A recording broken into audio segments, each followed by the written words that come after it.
Ya, ini adalah video bagian 3 dari probabilitas dasar. Mari kita mulai. Sekarang kita bahas nomor 3, yaitu operasi dalam probabilitas. Operasi pertama adalah probabilitas gabungan dua peristiwa. Simbol seperti huruf U itu dibaca sebagai atau, sehingga sisi kiri secara lengkap dibaca sebagai probabilitas terjadinya peristiwa A atau B. Tidak ada yang baru dengan pernyataan formula tersebut. Dan konsisten dengan penyajian dalam bentuk diagram Venn terdahulu, kita akan menjumlahkan kedua peristiwanya. Namun karena dalam penjumlahannya A iris B dihitung 2 kali, maka atas penjumlahan keduanya dikurangi irisan mereka.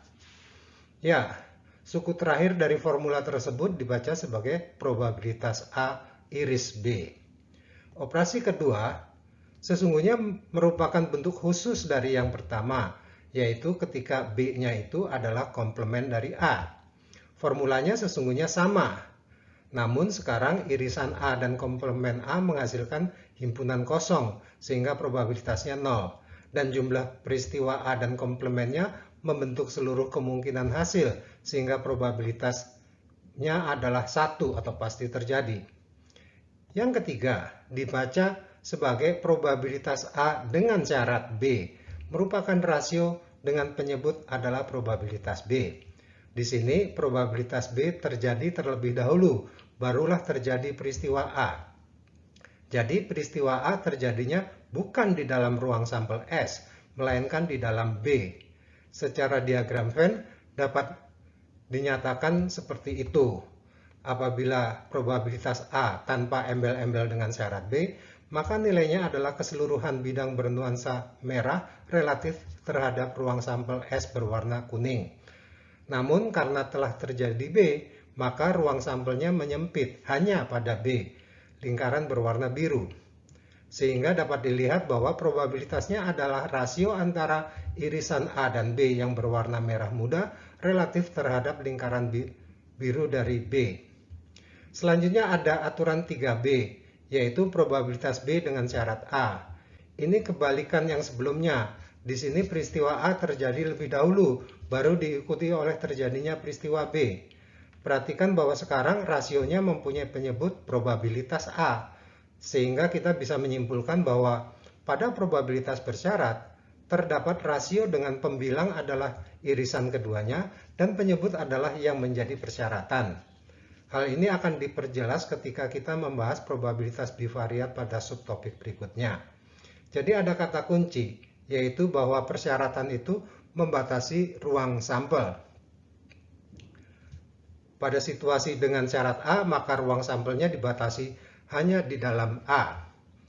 Demikian pula halnya dengan syarat B, berarti peristiwanya dibatasi hanya di dalam B, tidak lagi di dalam S. Sehingga ada pembilang atau pembagi sebesar probabilitas persyaratannya. Kemudian ada nomor 4, yang tak lain adalah penulisan ulang 3A dan 3B. Baris pertama nomor 4 adalah penulisan ulang 3A, dan baris kedua adalah penulisan ulang 3B, dengan cara memindahkan penyebut ke atas. Apabila probabilitas A iris B adalah probabilitas A syarat B dikali probabilitas B, atau probabilitas A iris B adalah probabilitas B syarat A dikali probabilitas A, maka dikatakan bahwa A dan B adalah dependent atau statistically dependent. Jadi yang menjadi pengali di belakang adalah yang sebelumnya menjadi persyaratan. Untuk menjawab apa itu statistically dependent akan dijawab secara tidak langsung, yaitu apa itu A dan B yang independent. Yaitu jika probabilitas A iris B sama dengan probabilitas A kali probabilitas B, karena probabilitas A syarat B sama dengan probabilitas A. Silahkan disimak baris pertama nomor 4 yang berubah menjadi pernyataan pada nomor 5. Pendek kata, ketika persyaratannya tidak berpengaruh, seperti ditunjukkan dengan bahwa probabilitas A dengan syarat B adalah sebesar probabilitas A. Dengan kata lain, persyaratannya tidak membatasi ruang sampel. Sekarang mari kita lihat contoh. Baik, ini contohnya. Silahkan pause video sejenak untuk memahami soalnya. Saya akan melanjutkan.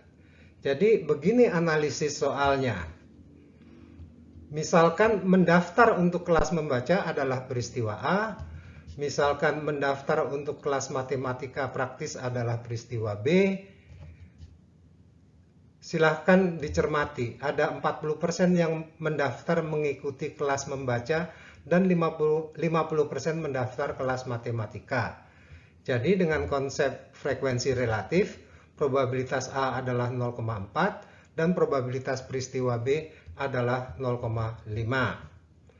Kemudian perhatikan ini, dari yang mendaftar kelas membaca, 30% mendaftar kelas matematika. Artinya 30% itu adalah yang mendaftar untuk kelas matematika namun berasal dari yang mendaftar membaca. Maka dapat dinyatakan bahwa probabilitas B dengan syarat A adalah sebesar 0,3. Adapun pertanyaannya, yang A adalah yang mendaftar keduanya, berarti probabilitas A dan B. Kemudian pertanyaan B, ada situasi pekerja sudah mendaftar kelas matematika, ternyata mendaftar juga ke kelas bahasa. Jadi pertanyaan B adalah probabilitas A, kelas membaca, dengan syarat mendaftar kelas matematika atau B. Pertanyaan berikutnya yaitu pertanyaan C. Probabilitas yang mendaftar setidak-tidaknya satu kelas, yang berarti probabilitas A atau B. Pertanyaan terakhir, D, adalah apakah peristiwa mendaftar untuk kelas membaca dan mendaftar untuk kelas matematika adalah independen secara statistik, sehingga dapat dinyatakan sebagai apakah A dan B independen. Hasil analisis soal tersebut akan dibawa ke lembar berikutnya. Ini hasil analisis tadi termasuk pertanyaannya yang telah diubah menjadi dalam bentuk formula. Untuk soal A, kita panggil aturan 4 baris 1 atau baris 2. Karena kita memiliki probabilitas B dengan syarat A, maka kita gunakan yang baris 2. Sehingga jawabannya adalah seperti itu. Kita masukkan nilai yang sesuai akan menghasilkan jawaban 0,12. Untuk soal B, kita panggil aturan 3A. Dan menggunakan hasil yang diperoleh pada jawaban A, sehingga menghasilkan sebesar 0,24. Untuk soal C, kita panggil aturan 1. Masukkan nilai yang sesuai sehingga menghasilkan jawaban 0,78. Dan untuk soal D, kita panggil aturan 5. Kita periksa apakah probabilitas B syarat A tidak sama dengan probabilitas B. Ternyata memang tidak sama. Sehingga persyaratan A memang berpengaruh, sehingga A dan B bukan statistically independent, atau mereka adalah dependent. Kita lanjutkan. Ya, sesuai dengan 5 aturan terdahulu, ada aturan umum dan aturan khusus dalam penjumlahan dan pengalian. Yang pertama, aturan umum penjumlahan. Ini adalah seperti yang ditunjukkan oleh aturan nomor 1 yang lalu. Probabilitas A atau B adalah jumlah dari keduanya dikurangi probabilitas irisan mereka. Kemudian ada yang kedua sebagai aturan khusus penjumlahan yang terjadi dalam situasi khusus yang dinyatakan demikian ini. Hal ini terjadi apabila A dan B bersifat mutually eksklusif, karena irisan dua peristiwa yang mutually eksklusif adalah himpunan kosong dan probabilitas himpunan kosong adalah 0. Selanjutnya adalah aturan umum pengalian yang dinyatakan demikian ini. Seperti yang ditunjukkan pada aturan nomor 4 yang lalu. Jadi dalam pengalian dua peristiwa selalu diasumsikan bahwa keduanya adalah dependent. Berikutnya adalah aturan khusus pengalian. Seperti pada penjumlahan, aturan ini digunakan ketika hubungan A dan B bersifat khusus, sehingga pengalian mereka dinyatakan sebagai demikian ini.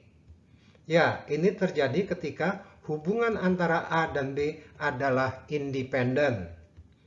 Baik, kita akan berpindah subtopik yang akan dibahas pada video berikutnya. Silahkan menyimak.